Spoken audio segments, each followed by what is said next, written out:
So, hello, fellow Earthlings. This is Earthling 6455463728.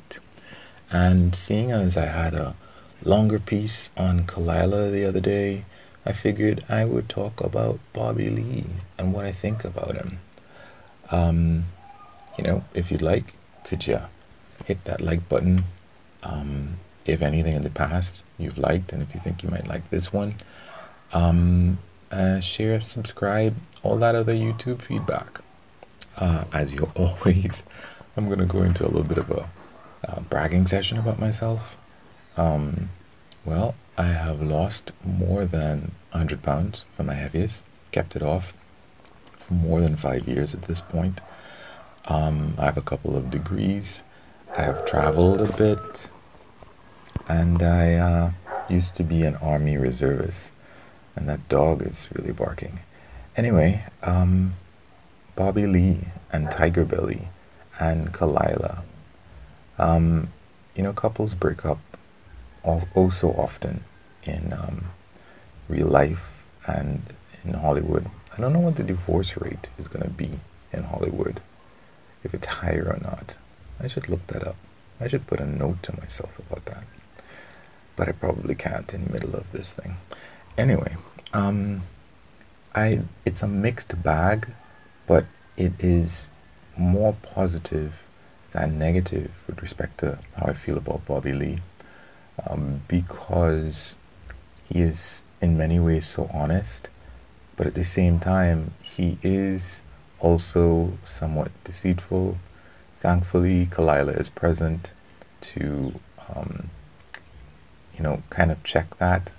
I don't know if anybody is present for her. Yeah, I guess he says his piece with respect to her, but of course he has to be careful about how he says it, because I remember one time he was saying that he felt kind of emotionally manipulated because she cries as soon as they argue, and she was not happy about that and almost started crying again, because she said that she thought he was a piece of beep for bringing it up, because the fact is that she's the type of person who just cries. It's not a planned thing. She's not actually trying to manipulate him, but at the same time, unconscious manipulation. I mean, if he's feeling that he's being manipulated, he should be able to say, I feel like I'm being manipulated. I know that it might not be a conscious thing, but at the same time, I feel that he might feel, trying to use that psych language, that, yeah, maybe they might have, well, no, I don't know that it's so complicated, isn't it? Now, there was some time where she says, when they were talking to his ex-girlfriend, that he had told her that he had never been broken up with by anyone. And when his ex came on, I can't remember her name, she was like, one day she just said, yeah, this isn't working for me. And Kalila was like, you said that nobody ever broke up with you. So the ex is kind of like, well, it was kind of mutual, but it wasn't mutual, because he was like, I remember that day and I cried. So when you told me and I cried, so I don't think that it was mutual. Maybe the ex might have felt that it was mutual because, as you said, he spends a lot of time alone. He likes to spend a lot of time alone. So maybe she thought that was him pushing her away. And again, who is anybody to really question the feeling? Maybe she's not accusing him of doing it explicitly, but who's to say it's not an unconscious thing that he uses to keep people at a distance in life? And I have this written down, and I just wanted to make sure I said it. The whole interview with Carlos Mencia in retrospect, thinking about the parts that I didn't really like too much, I didn't really like it. I mean, I'm glad that I saw it and that it happened the way that it did so that I could see it and witness it. But I feel that Carlos came on to the show because he felt like it was a relatively safe place, perhaps, for him to try to reverse the trend of everything that was on the internet. And I feel like he felt at the end of it, maybe he felt going into it, but he certainly felt at the end of it, very much that there was no point to trying as much anymore. If even in this scenario, and in this situation, it still wasn't a really safe place. Because, one of the things that he felt that Kalila was repeating was that no matter what he said, no matter how he said it, no matter its explanations, she still to an extent didn't believe him that he wasn't a joke thief, in that she was like, hey, maybe it was an unconscious thing. Maybe it is that the people were afraid to come back and tell you that, hey, you stole their stuff. But it's like more than a decade later, more than, I don't know how long it's been. Aren't these people famous enough to come back and say, hey, this is a joke that you stole? And he says that when he went and asked people, hey, I heard that you said I stole your joke. Tell me, what's the joke? And these people would not tell him the joke that they stole from him. I mean, there are other people, of course, like Ari, who are saying that, hey, you stole this joke from me. But as he would have pointed out when he was on stage in the infamous video with, what's his face, that he is at least someone of Mexican, heritage, if not directly descent. And the idea that the specific joke that Ari is talking about would be one that a Jewish guy would come up with, as opposed to him having it at least being related to immigrants, it's really weird that anybody would believe that a joke that is Mexican or at least immigrant related, so Central American, Latin American related, would come from a Jewish guy before it would come from him. So anyway, I don't want to make this about Mencia, but yeah. But overall, I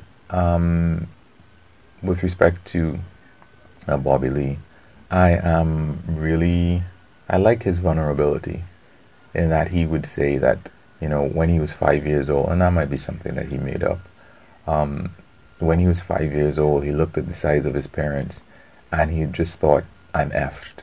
I'm completely effed.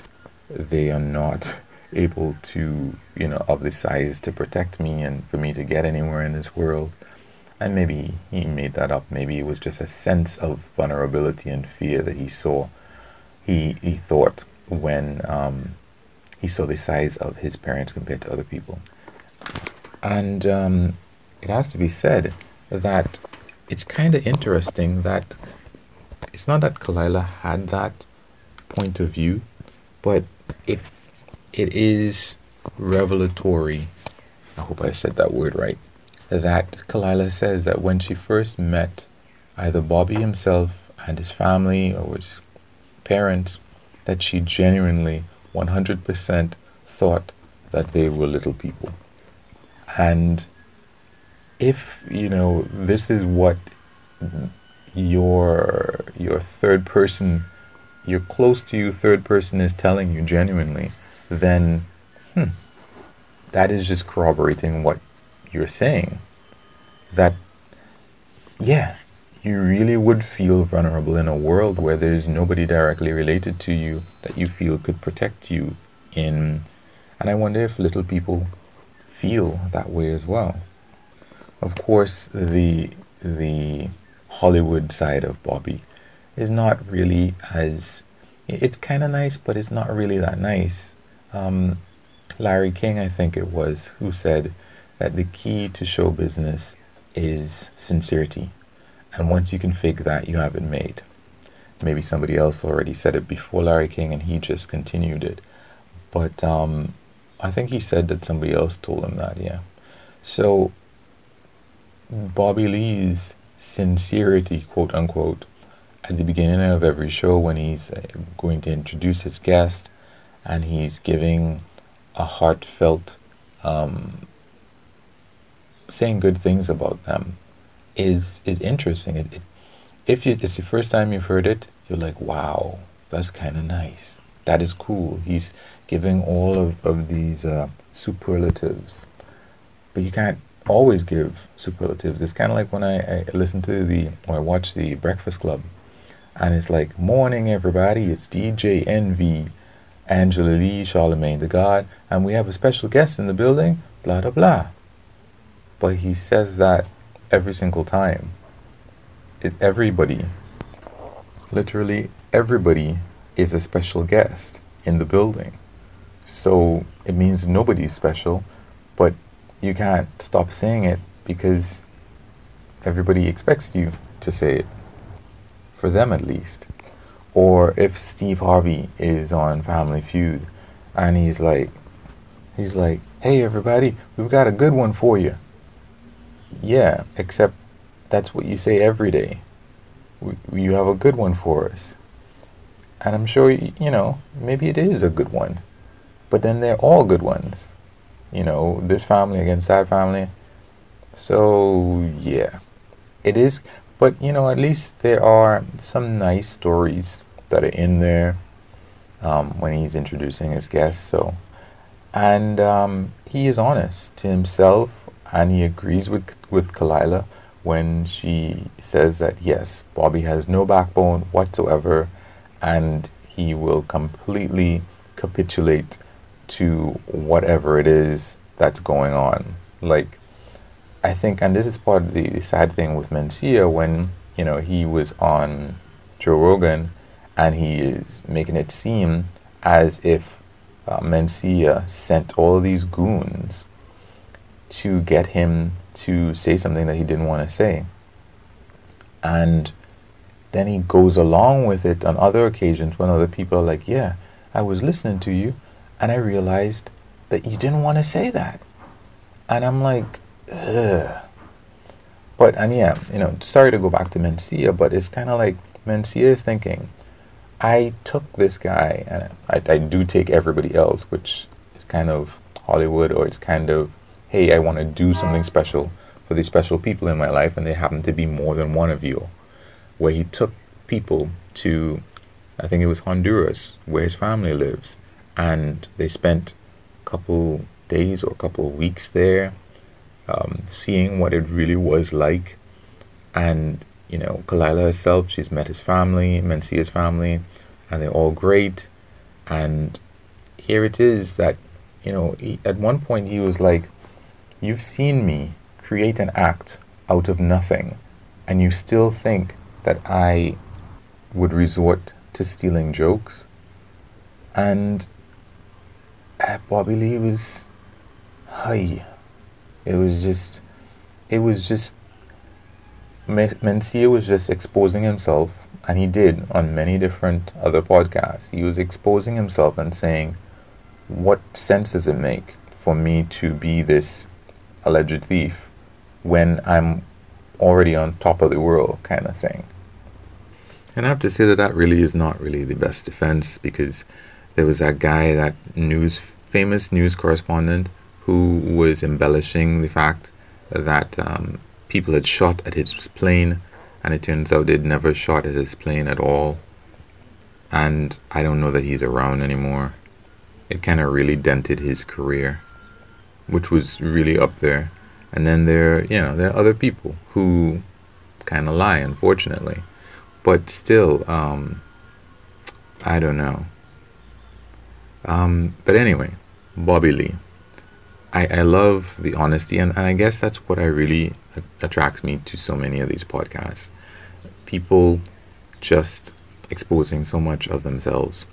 And I guess part of it is that, as Kalila has said, that she doesn't really realize, and I think Bobby Lee was saying that as well, when they're there in the studio, they don't really realize that they're talking to hundreds and hundreds of thousands of people, potentially millions of people. It just feels like they're talking. And I guess if they were to mentally or somehow metaphysically see themselves in this stadium full of hundreds and thousands of people, they might not feel like talking, because of course they're in their studio and all this other stuff. Anyway, that's it for me. I probably would have wanted to say some more about Bobby Lee, but all in all, he's funny. I didn't realize that sometimes, especially when he went on Bloodbath, I thought that he was pretty funny there. So that's it for me. That's my opinion. Feel free to like, share, subscribe, comment any of the YouTube stuff. Of course, please keep in mind what you would like for yourself if this were you producing your YouTube content. Have a good one. Peace.